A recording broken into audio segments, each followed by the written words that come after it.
Republicans are on the verge of passing historic tax reform. GOP leaders in the Senate are confident they can push the party's $1.4 trillion tax bill through the chamber.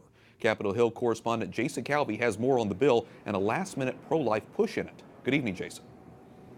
Good evening, Wyatt. Senate Majority Leader Mitch McConnell says Republicans have the votes to pass the GOP tax bill. They need 50 votes, and then Vice President Mike Pence would break a tie.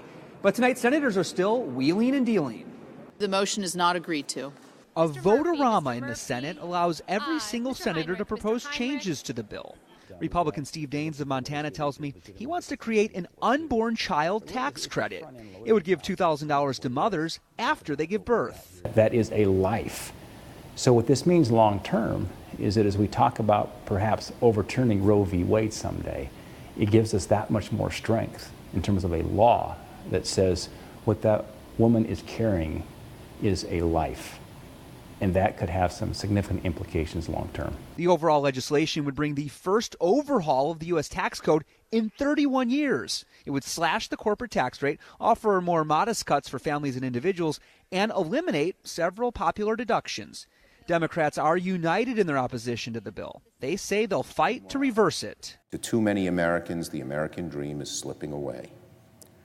Hard-working Americans who get up every morning worried about paying the bills, making the mortgage payment, the tuition payment, the health care bill. They're not getting the help they need in this bill, and instead it's going to the wealthiest. Today, GOP leaders were still working on a pair of holdouts, Senators Bob Corker of Tennessee and Arizona's Jeff Flake. Susan Collins of Maine is a Republican wild card. Earlier today, one of her aides said she's still undecided. And Senator Collins says she's happy she won an agreement to add to the bill a $10,000 state and local property tax deduction. Senator Flake now says he's on board, but the last we heard from Senator Corker, he's still on the fence. Wyatt? Correspondent Jason Calvi reporting from the Capitol. Thanks, Jason.